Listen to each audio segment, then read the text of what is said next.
Hello, everyone. Hello, my name is Mark Isaac Potter. You guys already know me. I'm on here a lot. Today, I'm going to be doing an episode of In Our Community. I'm going to be reading one or more of my short stories. The first one I'm going to read is called Plasma, My Goodness. And I'm going to just do it casually. I might or might not stop for comments along the way. Uh, anyway, let's get started. Let's see, I need to do what? I need to go over to my story here. I need to push the button on my recording machine. Okay, let me do that. Okay, Plasma, my goodness, this is a story by me. Harold was quite amazed that friends and family pooled their money together and got him a gigantic plasma screen. It was so big he could not lift it. As soon as he opened the gigantic box, gigantic because after all, they made the box even bigger, considerably, considerably bigger than the already gigantic plasma. The box was considerably larger than the plasma in height, width, and depth. It is a good thing that gift giving only happens a few times a year. His friends were, after all, trying to hide what it was. They had a ceremony out in the half-acre backyard. At first, Harold thought maybe it was a motorcycle or even a small car. My goodness, Harold said, thank you. My goodness, Harold said thank you to each one individually, eye to eye. It took a while. Harold opened his arms as if to give a virtual hug to all of his friends and family. My goodness, he said again. My goodness gracious me, oh my. Which raises the question, what exactly does my goodness look like? Is it that tall blonde man, naturally tanned, and by naturally I mean he didn't pull a George Hamilton on us and just slather artificial tanning lotion all over his muscular skin? Or is my goodness an old man, slightly stooped over, set in his ways, ready for death? Do you remember the way animals have names for their group? Like there's a congress of this or that, or there's a murder of crows, etc. Well, the same is true of the community called My Goodness. Although the name they have as a group is not very fun and is not very interesting, they are called a crowd of My Goodness. We think of the tall blonde man quite often, indeed almost constantly, as though he is a spokesperson for the crowd of My Goodness. But then at a 12-step meeting, we see one of the crowd of My Goodness, an old man stooped over, exhausted just to be near other people, worn out, and having even shown up at all. My goodness in the back of the room is rich, that is to say wealthy. People stay away from him because he's so obviously depleted, possibly unsanitary, and very quiet. But then the other My Goodness people have seen him around town driving a bright yellow Lamborghini. Did you hear what I said about a bright yellow Lamborghini? That seems like the antithesis of the way he acts during our My Goodness 12-step meetings. I am not allowed to tell you about 12-step meetings, so I'm not going to. But lucky for you, I have recently found a nonprofit, a very truthful yet fictitious, very factual, and completely made up nonprofit called a 7-step program. I guess they're trying to upstage the 12-step program, although I can promise you the 12-step programs work quite nicely. And I can also promise you that they're difficult to fulfill, especially the part where you have to make amends to your friends. My rambling seems to have left behind our dear Harold, who is now scotched up while watching a football game on his very large plasma. Someday I hope to sneak into his house to measure the length of the plasma, or just to save myself a trip. I would simply call Harold and introduce myself as a friend of a friend and ask him the model number of his plasma, and then I could look it up on the internet. It would save me a trip. Speaking of trips, mental, virtual, imaginary, or real, that ever happen, the tall, blonde, my goodness man, muscular yet marmy, is quite a trip. Quite a thoroughly complete trip indeed, the entire package. To my great dismay, he has been seeing a very well-known actress. I mean, a list of actresses, Oscar-winning actresses.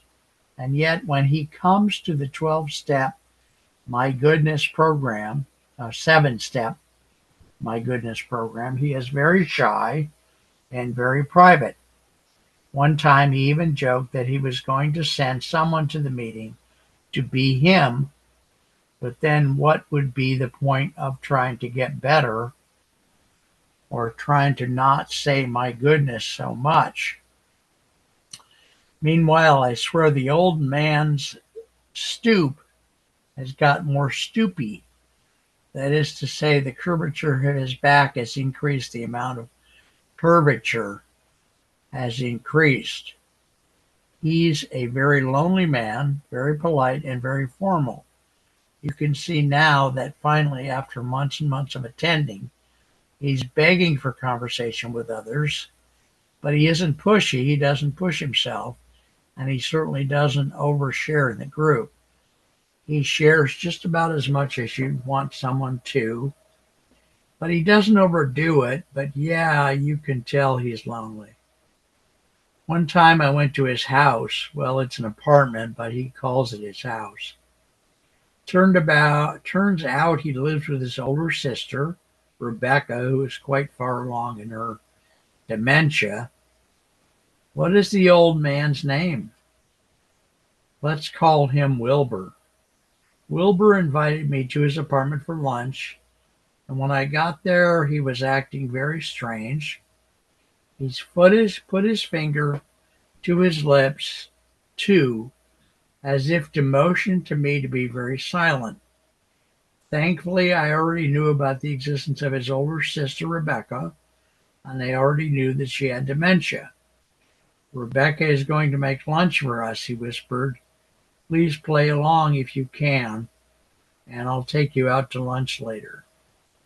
As soon as I came into the room, I saw that Rebecca had set the table. The candles were laying down horizontally on the table. Thank goodness they were not lit, and the forks and spoons and knives were all set at different angles at each person's place. That is to say, they were not parallel at all, and they certainly weren't in the right order. They were just at an angle to each other, sometimes on top of each other, yet at an angle. The word rhombus comes to mind, but I don't know why.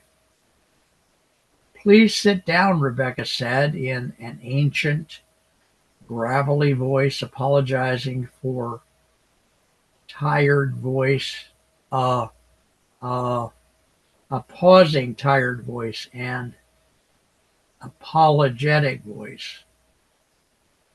We both sat as we had been commanded, and Rebecca, going to the stove and picking up a large ladle, served us very hot water in a soup bowl. "Here is your soup," she said. "I hope you enjoy it." "My goodness," I said, hoping this would trigger something in Rebecca to make her more cognizant of the situation. "My goodness gracious," I said again, but Rebecca had already turned her back and gone over to the stove to serve herself that soup, which again was just hot water in a pot. So what is the etymology of "my goodness"? And why is it such an addictive phrase? Is it so addictive? It is so addictive, in fact, that people have to go to a 7-step "my goodness" program to keep them from saying it so very much. Yes, some people do slip backward and say the phrase now and then, and the group is very gentle and very forgiving, for the goal is to use other phrases, but not other phrases that are obscene or rude, such as "holy blank," but other phrases that are mentioned in the group by members and by the leader of each meeting, who talks to us very kindly. You might have guessed, I am fond of blonde men. I find them to be very attractive. I know I didn't say this out loud. I shouldn't say this out loud. And it is rather frowned upon for people in the program to be associated with other people in the program outside of the program. This is even more strict than the usual 12-step program. I'm afraid this is all getting too complicated. I'm going to go make myself a Tom Collins. Hours later, even though I would love to go forward examining the community known as a crowd of "my goodness," thanks to great people like Nicanor Parra and Daniil Carms, I can just abruptly end this document, much like a truncated geographic shape, let's say a rhombus, for example. I just can't go on. I just can't go on. I saw that tall blonde man in his yellow Lamborghini the other day. I mean myself personally with my own eyes, and he was with that delightful woman. Seemed like they were so close. The end. Thank you very much, people. Thank you. I might pause this, and I might not. I don't think I will. I've got 12 minutes left, so I'm going to read it. That was 1,400 words in 12 minutes. 1,400. Let me see if I can make this pen work. 1,412 minutes. Okay. That's about half of our time. So we can probably do both of these other two because they're smaller. All right. This one is called Can Opener. It's a different story. It's 788 words. Red Can Opener. Dear Fred, nothing can replace a red can opener which presented itself and perhaps is still presenting itself as honest and encouraging. What makes me say that this red can opener in particular is honest and encouraging? Encouraging to whom? And what makes the red can opener capable of encouraging others? Is it the shiny metal surface, not quite as elegant and reflective as a bedroom mirror? Its red is not nearly as glossy as a pre-owned Ferrari. Human beings, admiring the qualities of honesty and encouragement, try their best to help others who are vehicles of honesty and encouragement in the world. When a person is looking at can openers, what if the red can opener is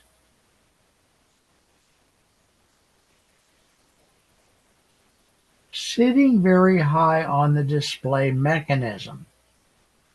Does the can opener's place on the display mechanism encourage the adoring human being to grow, adoring human being to grow, foster, or develop thoughts and feelings of honesty and encouragement?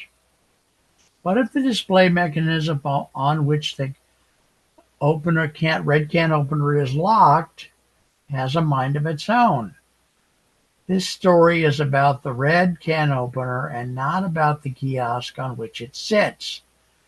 The kiosk with a variety of other product offerings. Calling this object a kiosk is perhaps both inaccurate as well as an offense to history. There were several can openers on the kiosk that were black.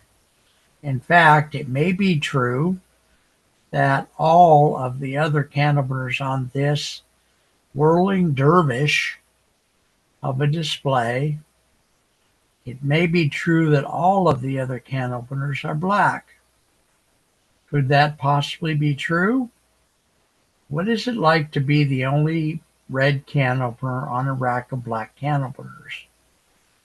Were you, dear can opener, the envy of the group, or were you an object of condescension and ostracization? Were you the envy of the group? How was that envy expressed by others? Is it different for the person who finally chose you?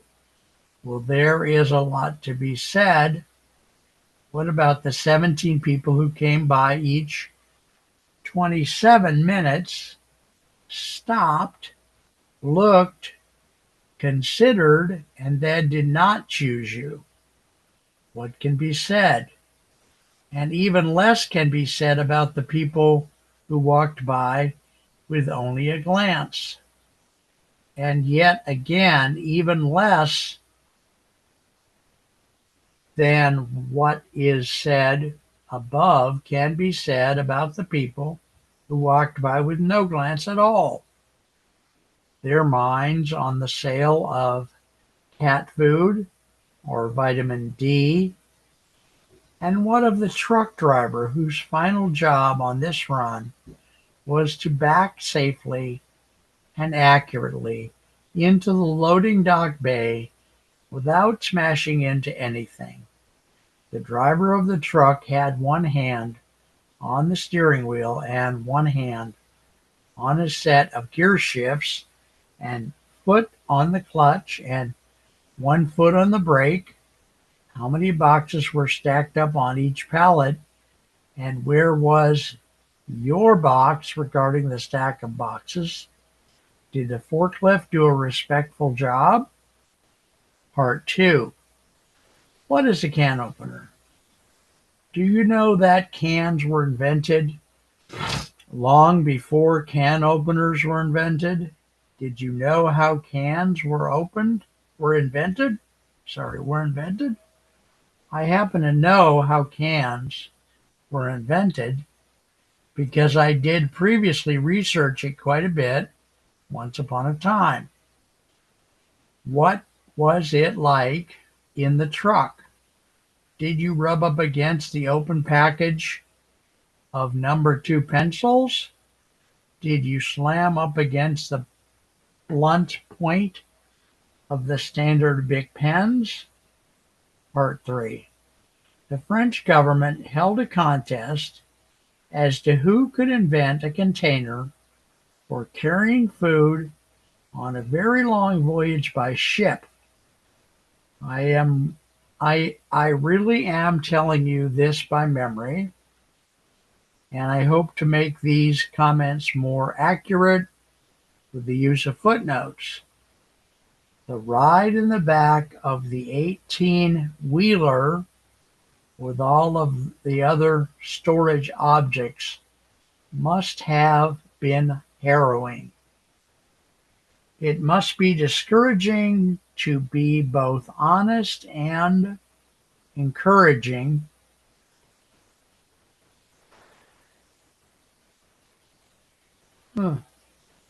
This doesn't, only 2.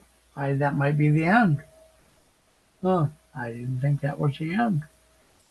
Let's see what it says. Honest and encouraging, only to find oneself hanging from a rather discount kiosk in a store that features low prices at the risk of quality. I just cannot imagine you barreling through the Rocky Mountains or even the Sierra Mountains. Did you attempt to start, let alone maintain, a conversation with the kitchen knives or the 4-piece washcloth set? And the extended horror is, rest assured, yet to come. The store, which is the destination of this mountain and valley trauma, is a grocery store, not a store in which can openers are centerpiece, but rather an afterthought. Do you despise the ripening bananas in the back of the truck? What makes me say that this red can opener in particular is honest and encouraging?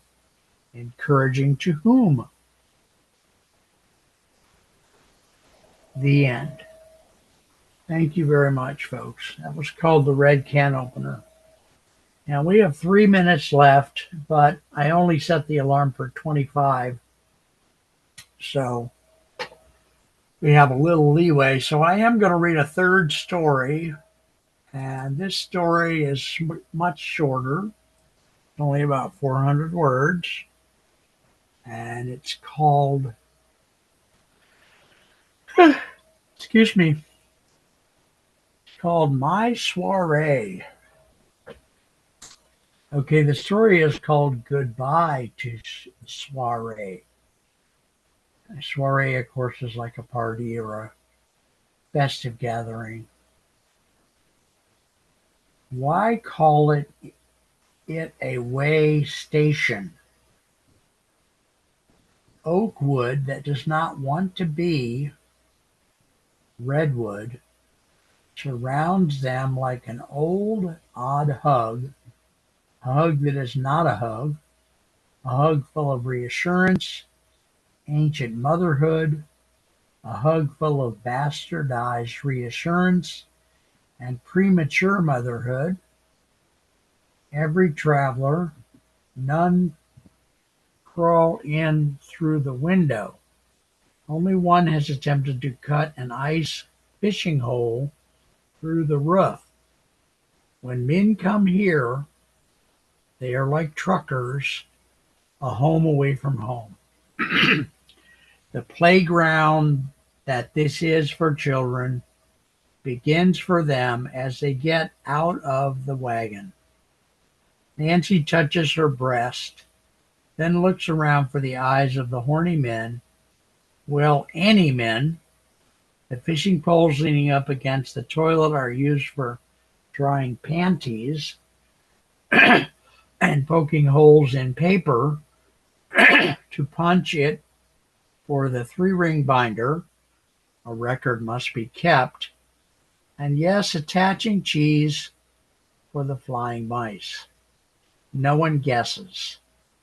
People speak in calm, logical spurts of wording, adjusted as best they can to the local lexicon. Each person visually gathers the colors of the others' coats and puts their coat where it can disrupt things the most. Duesenberg's Tuckers are an old car from the 30s, so are Duesenberg's. Our hero, days late from making a competitor's movie in the Balkans, crawls around on all fours, licking the one remaining toe of the woman who lost it on the railroad tracks just south of here. The tracks on which all these hobos run their prestigious university, training deeply and forever the next generation of beggars, schemers, connivers, grifters, and grafters. Circus animals hide beneath each coat, according to the softness and smoothness of their own fur, only secondarily by color. Most Seattle fungus cannot live in this desert. Kangaroos walk as tired, ordinary men with no vision, no sense of career advancement. A black-white alligator makes conversation with a fuzzy navel while the bartender holds back, but of course anxious that he gets his cue just exactly correct. He adjusts his cummerbund, his white bow tie, his white shoes, his snow white hair. It is truly a dark night, not of the soul, but of car insurance, of melanoma, of crying out, begging, or the rebirth of stupidity. Lucy bends purposely, revealing her juicy, slight chest. You see, she spilled juice on her Orvis medallion blouse, poured apple juice and strawberry wine completely through and through her delicious, delicate skin, spilling it over onto the top cover of her soul. Boys and men pretend no interest, craving to sell her insurance for her Pinto at the rate of a 1953 Corvette. She had to spill the juice. The script called for it. The wardrobe stands by with a new lovely A-cup bra and a leather jacket for her next scene. Ah, yes, the enticing Balkans. Bologna, please.